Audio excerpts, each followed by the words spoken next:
No one could have predicted this confluence of events just a few months ago, beginning with COVID-19, the ensuing economic crisis, and then the death of George Floyd, and now the seismic street protests driving a sea change in public consciousness. CEOs across the corporate landscape have added their voices to the discussion and are determined to use their influence to make lasting change. And corporations are in a unique position. They're indeed often expected to address issues of racial injustice and social unrest. For over 100 years, the Conference Board has been helping the world's leading companies and society at large navigate crises and develop reasoned solutions for our country. The Conference Board was founded amid the labor unrest in 1916, and our work led to the adoption of workplace safety reforms, compulsory health insurance, and the 8-hour workday. We were at the forefront of conversations regarding opening the workplace to women, to people of color, and people with disabilities. Our policy center, the Committee for Economic Development, helped to shape the Marshall Plan that rebuilt Europe after World War II, as well as helping to shape the Jobs Act of 1946, which set forth many workplace reforms. So our tradition is a long one at the Conference Board and continues today with our efforts to shape public policy that impacts our workplaces, communities, and our government. Given the recent events, the Conference Board is launching this series of CEO forums to foster action.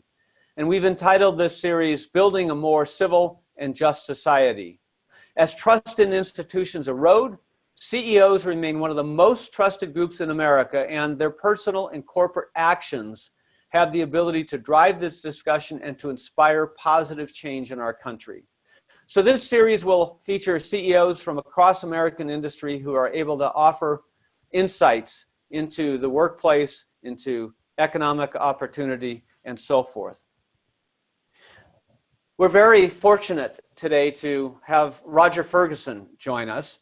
Roger Ferguson is the former vice chairman of the board of governors of the U.S. Federal Reserve System, the current president and chief executive officer of TIAA, which is the leading provider of retirement services in academic research, medical and cultural fields, and a Fortune 100 financial service organization. Roger also is the chair of the Conference Board, so we're very lucky to have him as part of our organization. Prior to joining TIAA, Roger was the head of financial services for Swiss Re and a member of the executive committee. Before that, he was at McKinsey, and he began his career at Davis Polk. He's a member of the Smithsonian Institute Board of Regents and many other boards, including Alphabet, General Mills, International Flavors and Fragrances. Roger, thanks so much for spending time with us today. Steve, thank you very, very much for having me. It's a pleasure to be here to talk about this very important topic. You know, Roger, given the events that followed the death of George Floyd, how would you characterize the social state of our union today?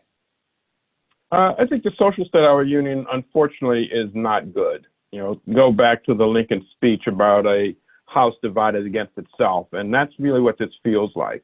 Having said that, I'd also say I find some reasons for hope in the following sense.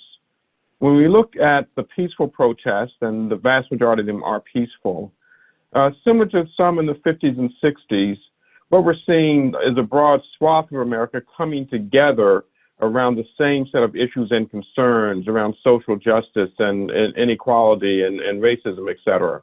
And so while I'd say, roughly speaking, you know, the social fabric of the country is being torn asunder, there may be some signs of folks trying to, you know, sort of stitch it back together, if I could keep the analogy going. So generally speaking, not good, but maybe some signs of hope. Well, you know, the issues of racism and inequality in our country, unfortunately, are not new issues. And, you know you remember the 60s and in the terrible events of 1968. I just had such great hope that following that era, substantive change would happen. But, you know, we keep having these cycles over and over again, and here we are again. Is this time different in America? Do you think that maybe the results of these events will be lasting positive change? One can hope, but having lived through the 60s, you also know that hope can fade. What I find interesting about this time, as I said earlier, is we already seem to be in a multiracial, multi-ethnic dialogue and discussion. I do believe, as I see what's going on in my own company and other places, that there is more dialogue and discussion going on. And that maybe will generate some reasons for hope.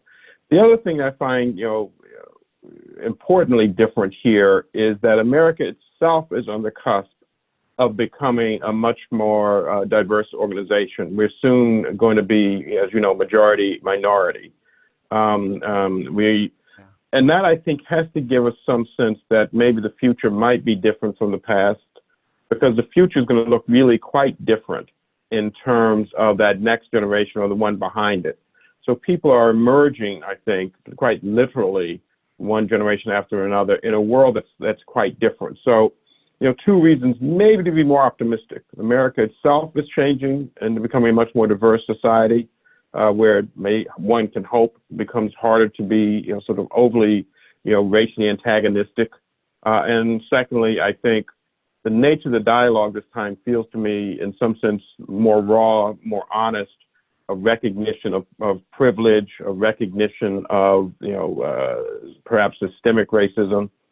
And some of this occurs in part because we also are confronting not just the issues around George Floyd and far too many other names, but we're also confronting, a pandemic that has shown us both how we're all vulnerable, and at the same time, we see dramatic racial disparities there. We're only 12 or 13% of Americans are African American, but about 20 to 25% of those impacted by COVID-19 are African American. So the entire psyche of America, I hope, is focused in on this amazing racial difference in health outcomes, as well as all the other things that we're talking about. So one should never give up hope, and maybe there are 2 or 3 reasons to think why this time might be somewhat different.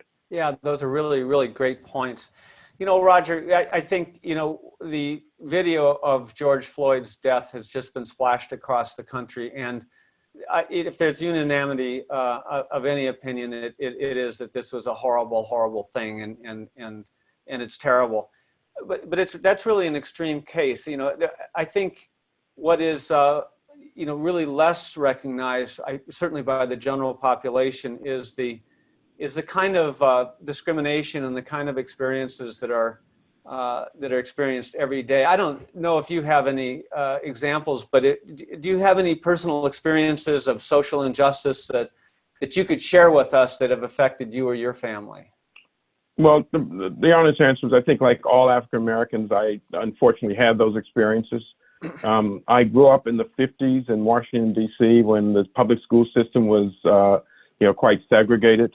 I remember it wasn't just the public schools, but amusement parks, stores, many forms of segregation, not the sort of brutal type that one saw in the Deep South, but still enough to affect one's psyche.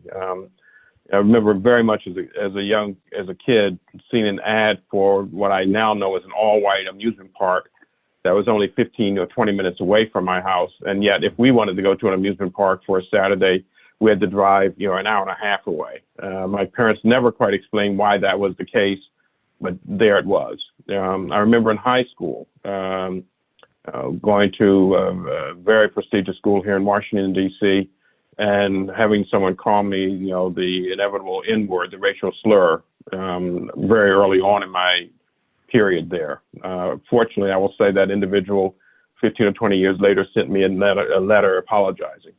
And even, now, here I am, CEO of a Fortune 100 company, having been in government service. I've been invited to social events at country clubs where, a number of CEOs and spouses were gathered. And I recall at one of these events, I walked away from the table with my friends and peers, and one of the other people in this country club where I was a guest beckoned me over, thinking I was a waiter, and said, well, I've just dropped my spoon here. Would you be kind enough to get me another? And, certainly I've been in stores where, the security guard took an extra moment to watch me come in. And so one should not think that even a person who's a former public servant and an active participant in the CO community is immune from racism. It happens all too often, and it's those little small reminders that maybe someone thinks that you really don't belong. And so I think all of us have unfortunately one or more of those kinds of little micro racisms that add up to a sense that society really may not want us, regardless of how accomplished we may be. Yeah, those stories are just heartbreaking. And it says that we're probably further away as a society than most of us really understand. So then that kind of raises the question: what needs to happen here? I mean, we've been through all these traumas, but what needs to happen in this country to establish a truly just society? What changes need to be made, and who needs to make them? Is it, how much of it is driven by business? How much of it's driven by government or other people? Well, look, anything that's as deeply ingrained as racism is in American history, or goes back to before the United States existed, requires, in order to eradicate that, requires intentional, consistent, persistent activity for all of us. So individuals really need to look into themselves to figure out, what are those moments when perhaps they have, acted in a way that clearly suggested a certain kind of racism, discrimination. One of these small little items, when did you stand in front of someone in line and they say, well, I'm standing here, and you said to them, oh, I didn't see you. And you suddenly realize that that person you didn't see was a person of color. So individuals have to recognize that they are, in some sense, part of the problem. Government has a role to play, because this racism that we're dealing with has resulted in remarkable socioeconomic inequalities. Black families have roughly 1/10 of the wealth of white families. It turns out that a high school educated person on average white person will make more than a college educated African American person. We just talked about the health disparities. So many places one looks at, and some of those disparities in outcome, are the result of government policies, and some of them can be rectified by government policies. And then we in the private sector have to look at our own organizations and saying, gee, are our African American colleagues being given the opportunity for promotion as much as everyone else? Are the ratings that we're using to describe whether or not someone is superior or average or above average or below average, are those distributions of those ratings fair and equitable? Do we take aggressive action against the kinds of things that might happen in the workplace that make people feel uncomfortable, even if it's not out and out racism? And so I think there's room for all of us to improve. And that includes African Americans, includes white folks, it includes the government, it includes the private sector. Anything this deeply ingrained cannot be resolved just by one part of society. It requires all of us to move together to make things better. Yeah, and so you are a key business leader and a unique voice in this. Can you give some examples as to how you're engaging in this environment, either or in your own organization, which is quite large and has tens of thousands of people, and or externally? What are you doing to help move this conversation and this process along? Well, first, within the company, to use your phrase, conversation, we had a conversation after the George Floyd incident, the tragic death. We had 7,000 of our associates, our colleagues, on a conference call, a Zoom type meeting, where we had testimonials from one of our white colleagues talking about his sense now of white privilege, talking about being the descendant of slave owners and what that felt like through the new lens, the modern lens. We had another one of our associates, up and coming really superstar performer, talking about what it was like on weekends walking around his neighborhood having to carry identification when he was just going to the mailbox, or talking about the racism that his daughter was starting to be exposed to and her white boyfriend. And we had other testimonials. So the first thing we did was we had open and honest and frankly raw conversations here in the company, and that had a big impact on people. We've had a training program that predates the instance of this year. It's called Journey to Inclusion, where we're training everyone to focus on their own, elements of racism, perhaps intentional, unintentional types of, micro racisms that might have an impact on the workplace. And so we've been, focusing on that. And we've started, as a result of the George Floyd incident, a program called BeTheChange, which has 4 components to it. One of them is changing through understanding. So just to focus in on yourself and how you're thinking about things. The second pillar is what we call change through dialogue, where we've had these very direct conversations and brought in outsiders to help us understand what racism might look like and feel like, outside as well as in the workplace. We've had a focus on something called change through leadership, where we're really focusing on how we can, be a leader in these conversations. And then, the fourth pillar is what we're calling change through action, where we're out volunteering in our communities, and we're also doing matching grants to a number of organizations that are focused on racial justice. So, the first thing that we've done is internally get the company aligned and really start to make a difference. And then obviously I've had the chance to speak out, from time to time in the public as well, telling some of my stories and hopefully creating both a sense of realism about how serious this challenge is of racism in America, and a sense of optimism that indeed, we can, through perseverance, constructive work, dialogue, and honesty, try to make a forward move, because this time really has to be different. Yeah, and I've seen some of your commentary externally and appearances. I'm so glad you're doing it, and it really is balanced, and I think great advice. And that brings me kind of to my final question, because I think as I talk to CEOs today, there's so many CEOs who really are upset about this issue and want to engage and want to do the right thing, but in this era of hypersensitivity, they're afraid of saying something wrong and having a backlash. What advice do you have for these CEOs who really want to be part of the solution but don't know where to start? Well, first I'd say, sort of act on your instinct. Back in the 40s and the 50s, and you well understand this because the Conference Board has been an important part of it, as well as your think tank, CED. CEOs used to feel confident speaking out, standing up. And the last 15 or 20 or 30 years, the concept of CEOs as thought leaders has certainly, fallen off. So the first thing I'd advise is get that confidence back that you need to be a thought leader. You need to be in the dialogue. You need to be, part of the conversation.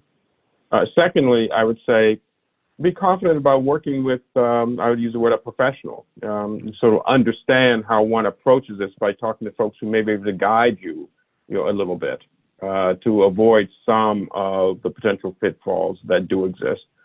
The third thing, though, I'd say it's really important is be authentic. Right? This is a time for people to really talk about what they believe, what their fundamental values are, the America they want to see. There can't be a wrong way to say that. I don't think one should fear backlash by being authentic, by being transparent, by being, the person of good intention that you are. Even if you maybe, misuse a word or a phrase here, the authenticity comes through. And particularly in this era of social media, I don't know quite how it works, but I think people have a chance to sense authenticity and avoid, therefore, being overly scripted. While you want to maybe work with a coach or someone who can sort of help you make sure you get the words right, at the end of the day, the message has to come from the heart as well as the head. And so, being authentic, being transparent is really quite important. And the final thing I'd say is make sure that your internal actions and communications are quite consistent with your external actions and communications. A place where CEOs can get into trouble is to take a bold external perspective and then not have taken care of things back home, so to speak, in the company. And so I'd make sure that, one can talk confidently about how you are approaching inclusion and diversity, equity, and fairness in your own organization to create a sense of validity about what you're saying and avoid the risk of, the glass house, so to speak. So, just 2 or 3 or 4 ideas. I'm not sure that any of them are perfect for everybody. In fact, I'm sure that they probably are not perfect for any one person. But, think about any of those things and figure out which one might help you, get the confidence to speak up about something that's so incredibly important in which all Americans have a stake. Well, those are great words of wisdom and really great common sense. And I think that's essentially what you're advising is use common sense, be authentic, but I think do speak out, do engage, because that's the most important thing. Roger, this has been great advice. Thank you for all your leadership, obviously with TIAA. Thank you for your engagement here at the conference board as our chair, and thank you for what you're doing as engaging on these issues in a really productive fashion externally. We've been speaking with Roger Ferguson and really appreciate all of your wisdom and sharing your thoughts with us today. Thank you, Roger. Steve, thank you so much for giving me the opportunity. It's very important dialogue and conversation. Keep up the good work. Thanks a lot. Thank you.